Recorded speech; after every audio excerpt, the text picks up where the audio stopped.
রাগের মাথায় আপনি সন্তানকে বললেন তুই মর, ফেরেশতারা বলল আমিন। তোর ভবিষ্যৎ অন্ধকার, ফেরেশতারা বলল আমিন।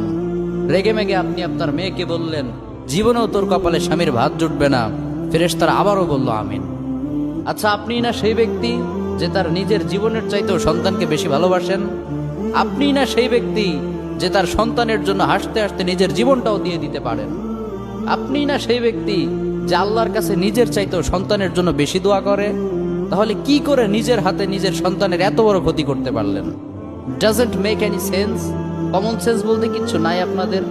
আপনারা কি জানেন না আপনাদের রাগের মাথায় বদদোয়া করাগুলো ফেরেশতারা আমিন বলে? দাওয়াতুল ওয়ালিদ আলা ওয়ালাদি, বাবা মা তার সন্তানের জন্য যেই দোয়া করে সেটা ভালো হোক কিংবা বদদোয়া হোক, আল্লাহ সেটাই কবুল করে নেয়। এজন্য খবরদার, নেভার কার্স ইউর চিলড্রেন।